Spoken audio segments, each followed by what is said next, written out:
Alright, well hello and welcome back. This is Joe Brownlee with Palm Beach State, and you are watching the Intermediate Algebra Final Exam Review Series. We are on question number 15, and so let's get into it. Alright, so the directions for number 15 are to solve the equation. And the equation they give us to solve is x over 2x plus 2 equals negative 2x over 4x plus 4 plus 2x minus 3 over x plus 1. Alright, wrote it on a slant there. Okay, so the first thing that we're going to do is we are going to look for a common denominator, because remember, when we are adding and subtracting fractions, we have to have like denominators. And so in order to do that, I have to factor my denominators. Well, here this is already factored, or in factored form, x plus 1. But what can we do here? What do these two terms have in common? Well, they have a 4 in common, right? So if we were to pull out a 4, I would be left with x plus 1. And we can check ourselves, right? If we distribute this 4 to my x, I get 4x. And if I distribute the 4 to my positive 1, I get 4. So that checks out. Well, and then over here, I can see that I have two terms again, and the only thing they have in common is a 2. So let's pull that out, and again, when I do, what am I left with? X plus 1. Again, we can check ourselves. What's 2 times x? 2x. 2 times 1, well, that's just 2.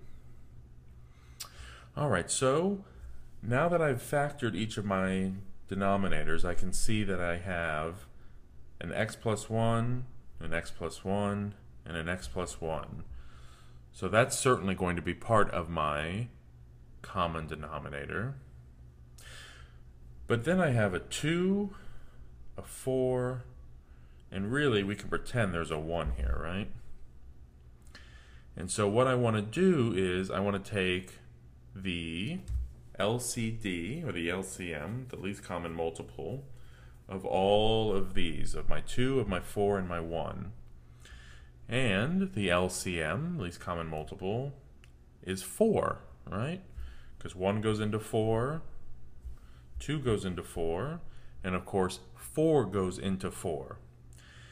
And so what I'm going to do is I'm going to multiply each of my fractions by the common denominator so that I can clear these fractions and go ahead and solve for x.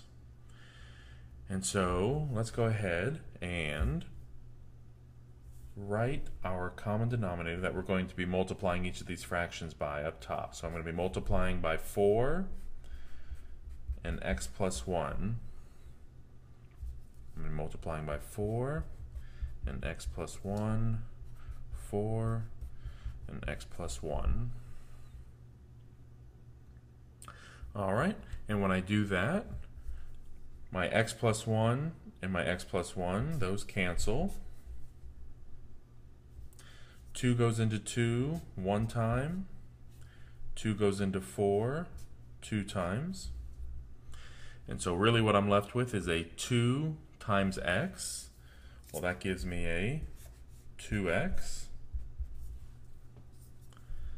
Again, x plus 1, those cancel.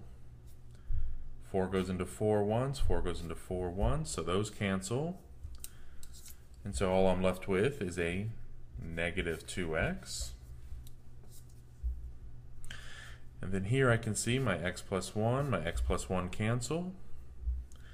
1 goes into itself once, 1 goes into 4 times. And so I'm left with 4 times the quantity 2x minus 3. So really, when I go ahead and distribute this, I'm left with 4 times 2x, well that's 8x, And 4 times negative 3, well, that's negative 12. So let's go ahead and combine like terms. I have negative 2x plus 8x. Well, that gives me a positive 6x minus 12. I can go ahead and move my 6x over. Cancels on the right, and then 2x minus 6, well, that's a negative 4x equals negative 12. When I divide by negative 4 on both sides, x equals, well, negative 12 divided by negative 4 is simply a positive 3. And that is my solution. So if I were to plug in 3 into my original equation for every x, that would be the solution. And so not too bad. Again, this is similar to question number 14, except this is an equation, and so with equations we end up with actual solutions. With expressions we do not. And so we work with them a little bit differently, and that's one of the reasons that we don't stack equations when we're solving, because it's one way to help distinguish the difference between an equation and an expression. All right, well, hopefully this was a good review for you. I will see you all at question number 16. Again, this is Joe Brownlee with Palm Beach State. Thanks for watching.